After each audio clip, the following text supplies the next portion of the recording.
realized that I had to, get a job. I had to learn how to work and stuff. So I started out volunteering, and I saw a notice on the window for security guards, and I went in there and I asked Mr. Priestley for a job. I didn't know it was just for a day, but so after I got that day, I wanted more. So I came back to him and I asked him for more, and he worked with me.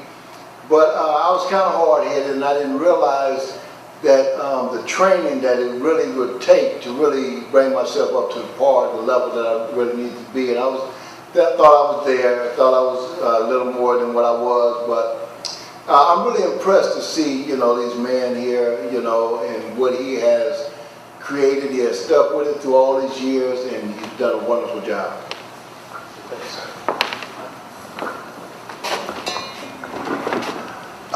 My name is Jimmy Priestley. I've been doing nightclubs for about 25 years with my brother. And we've been all over the Bay Area and seen all kinds of things. And it's just knowing who you're working with, knowing everything about the person that you're working with, and having trust in them that they got your back.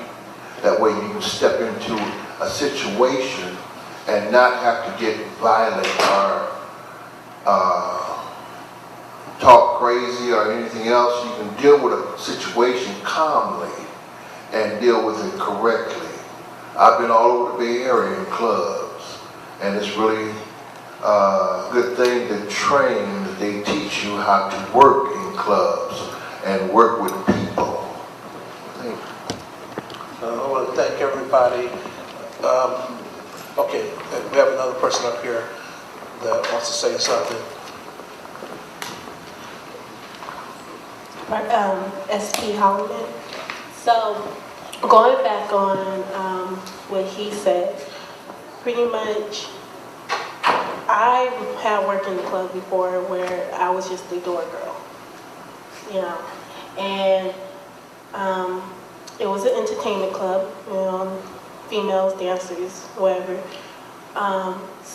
Pretty much the way I thought of security back then was, oh, you gotta go and tackle that person and bring them down. Before I started SPOA, and so when I used to see them go and punch the customers in the face and hit them, and it was just kind of like, whoa, wow, is this what security is? But SPOA teaches you how to, keep calm, This is more like a statement. So I started off at a young age working in the entertainment business. And going back to, I think one of you guys said, the way you carry yourself is very important.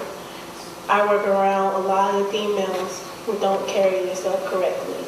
But I learned how to come out of that the way I was raised, and the way my mother taught me how to carry myself, and, I'm still working in the entertainment business, but, not to take that route where, men might think of me as being a certain way, or, even females, just I'm myself, and like back on the uniform situation, when I'm dressed like this, I'm getting on the bar, I feel so confident, I'm walking around these teenagers, it's just this high feeling, I dress professionally anytime I get, any chance that I get to wear like a suit and my knee high skirt, it makes me feel comfortable. It makes me feel like a young lady I am. I'm only 20 years old, and I just, I want to be successful in my life, and, even though I'm still working in the entertainment business, I don't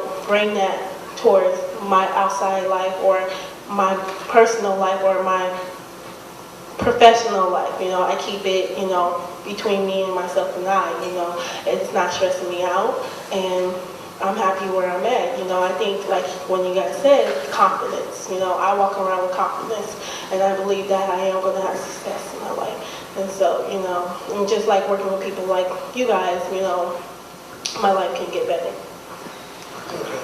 Thank you. This is a job. and you also have the other part of your life.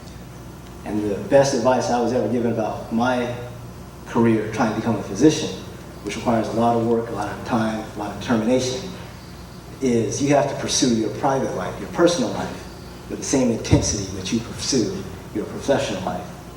So if you're spending 40 hours a week on a job, you need to spend 40 hours a week on yourself. If you're putting all your energy into doing the work, and making sure you're dressed nicely for the job, you need to make sure you're dressed nicely in your private life. When I was in the Army, if you had your hands in your pocket, it means you had nothing to do. How many of you were in the military? All right, so you already know what I'm talking about. When drill sergeant sees you with your hands in the pocket, you're already in trouble. So the same thing is true in life.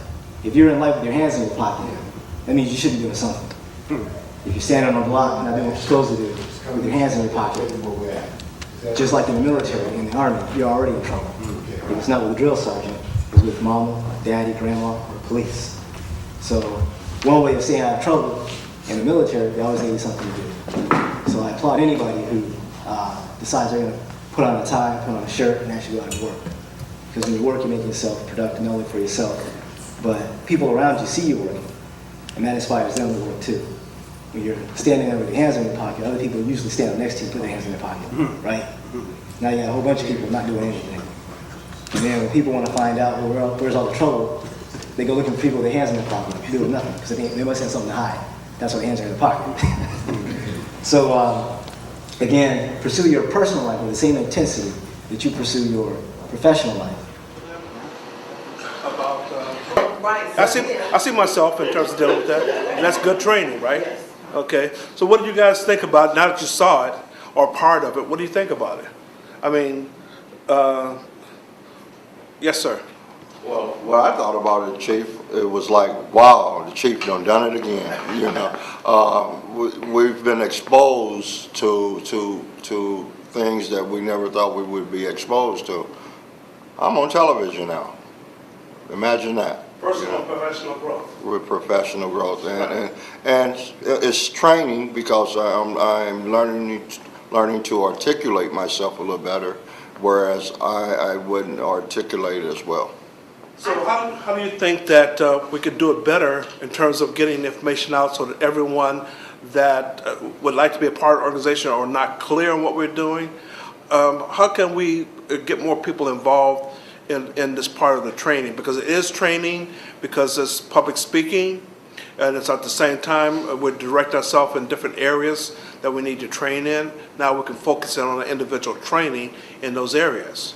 Yes, Practitioner McCarty. I believe if we were to only not just participate in training, doing our times at meetings, but while we're out at home or when we're in public, we're training then. And we can talk to people, let them know about what we're doing, you know, doing that thing. To our friends, our family members, you know, just talk to them about what we're doing. But don't you think that that's what we're supposed to be doing on an ongoing basis? It's training, ongoing, just like when I say about the cigarette butts or putting paper in our pockets or whatever it happens to be. You know, that's what we're doing. We're training. And so that's what we want to keep doing on an ongoing basis. And that's part of our personal life, right? But we can also continue to distribute the flyer inside out. Okay, but inside out will tell you exactly what we're doing, who we are, where to call. And when a practitioner gives that flyer to someone else, they have an opportunity to really have a dialogue with another person and to explain exactly what they're doing, and they would feel comfortable in their comfort zone. And also we have a shuttle too, so we should activate that. And for people with transportation needs, you know what I'm saying, we can meet at the office and then have the shuttle come and pick them up and have more people come on our shuttle. Our road transport department? Yes. See, every time we start something, we end up with another department. Yes. So that means another person in charge of that department, so that we make sure that we do it correctly. That's another training op, right? Yes. That means we learn how to drive a vehicle correctly with people on it, and et cetera. So that means that that's another opening for someone to train in. Now, we were offered 3 or 4 more vans, shuttles, but we couldn't take them because we didn't have people who could train in terms of dealing with it. So we need to help all these people who don't have a driver's license. in our community, we're lacking people who have driver's license because of some issues. We need to find a way to help them get these things back in place so that it will help them to do more in terms of growth, personal and professional. Yes, sir. I just wanted to say that every time I put on this uniform and every time I come to the meeting or I'll be going to training, people ask me, who are you, or what security are you from, or what's going on? And then I have the flyers in my pocket, and I say, well, this is who we are. You know, you go to 3607 Maple Street in Oakland, and they will give you training and et cetera, et cetera. I tell them, here's the number to the office and everything, and people are very excited when you come out in this uniform. They come and say, wow, what are you? You're a cop, or who are you? Why do you think they compliment you the way they do? And how do you feel when you're in a uniform or a suit and tie? How do you feel as opposed to when you have pants sagging and all that kind of situation?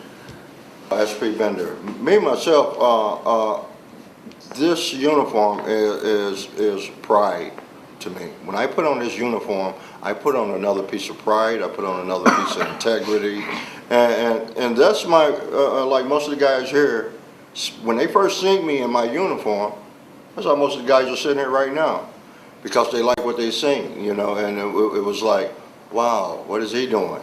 If he can do it, I can do it, you know, and it went from there.